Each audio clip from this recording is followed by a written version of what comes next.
This is Tracy's Kitchen and Appalachian Adventures. I'm going to talk to you today of why Hispanics have become the new Caucasians. Now, I'm being real in these videos. Now, you may have heard of this term called white privilege. You definitely heard of it after World War II. And I remember thinking that maybe the term really started in about 1912, even though the United Nations was busy with lynching and all of that, and Jim Crow and all of that. But I think this term came around 1912. That's an opinion. What is the whole notion of white privilege? Well, that whites will get the best job. They will get the most influential jobs. They will get the ambassadorships. They will work with the World Bank. They will dominate the entertainment industry, even though it's obvious to me that blacks have the most talent and the most, and the most songwriting ability. They would get most of the political power.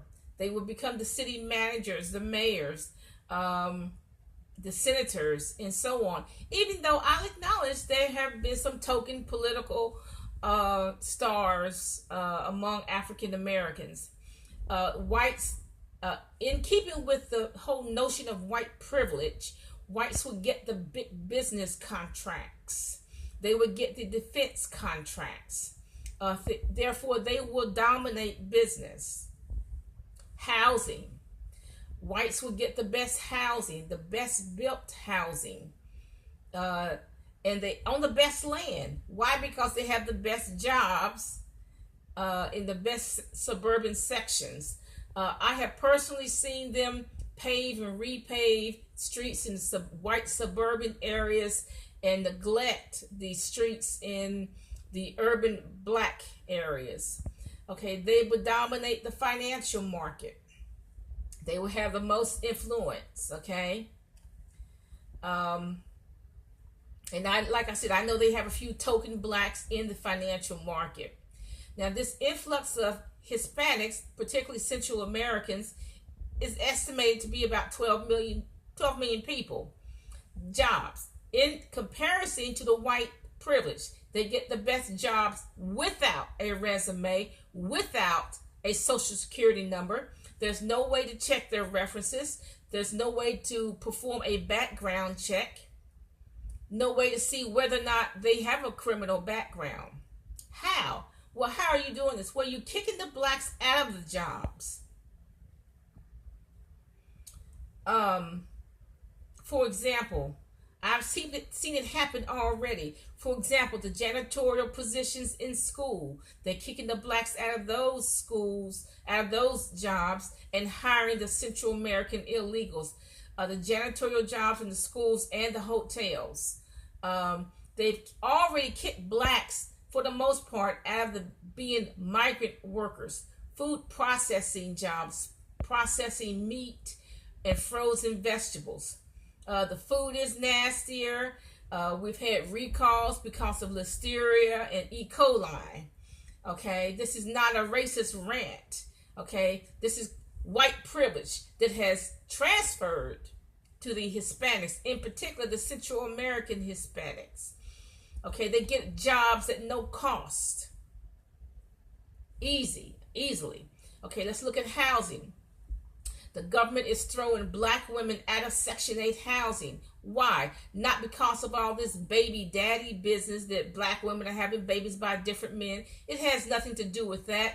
It's just that they want to accommodate the Central Americans. They want to kick out the black women out of housing to accommodate the Central Americans. That is why.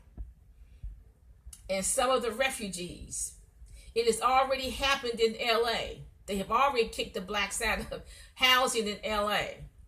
Okay? Now let's get real for a minute. Black women, what they're saying is that you're out of housing because they got to accommodate the Central Americans and some of the refugees. So they're going to kick you out of the housing.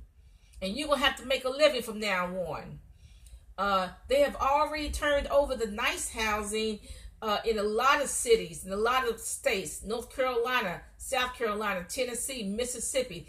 They have already turned that over to the Central Americans. Okay, welfare Central Americans I want to add too. Okay, the privilege, the government contractors.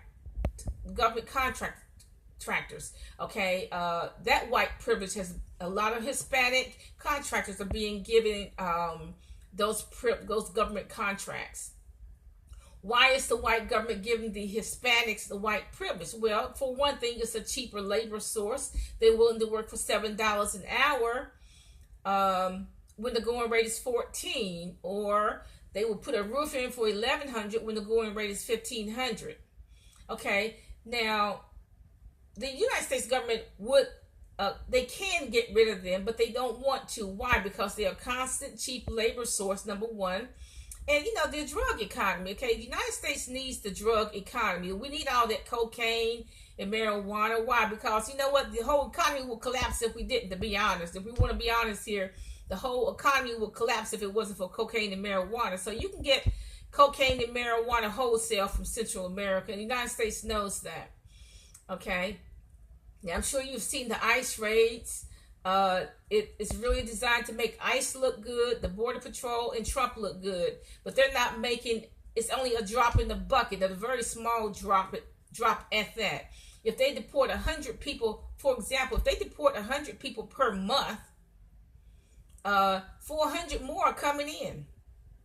Okay, and there's still 12 million to contend with. Okay, 12 million is still in the country. Okay, so they're still at a deficit. The Central Americans are turning the schools inside out. Schools that used to be high tech in Northern Virginia and Maryland are now dumbed down to accommodate them. They have disciplinary problems.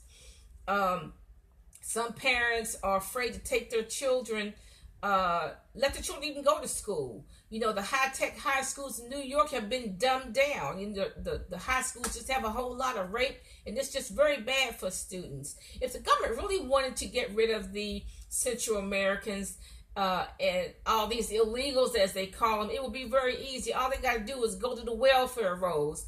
If 12 million Central Americans are in this country, 9 million are on welfare, okay? So they're easy to get rid of. Just go to the welfare rolls. 9 million out of 12 million are on welfare. Now, black men and black women, they're kicking you out of housing to accommodate the Central Americans. They are the new Caucasians. Okay, you hear white privilege, Caucasian privilege has been transferred to the Hispanics. Hispanic privilege. They are the new Caucasians. So I'm urging you to buy land and build a house.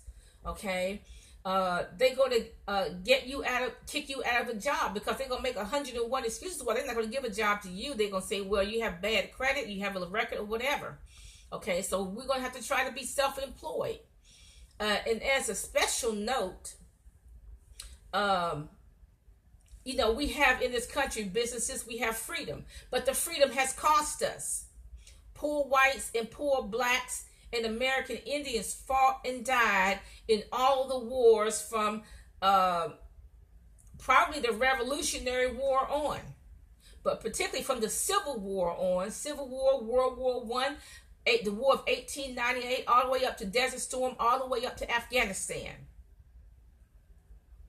Okay, it cost us to have these freedoms. It did not cost the illegals to have this freedom. It did not cost the refugees to have this freedom. It cost Americans, poor whites, poor blacks, and American Indians. When were the Central Americans the code talkers in World War II? When were they? When were the refugees code talkers in World War II? When were the Central Americans or the refugees, when did they fight for their freedom? When did they march on Washington? When were their ancestors lynched for freedom? So this freedom that we have in this country and all this, what they call prosperity, it has cost us something. It has cost us dearly. It's cost this nation dearly. A whole lot of poor whites and poor black men and American Indians had to die for that. So these Central American illegals and these refugees, they want the freedom in this country. They want the riches in this country. They want the free water and the free electricity at no cost to themselves. Because they didn't pay for it. They don't plan on paying for it. but it's cost us something. Have a nice day.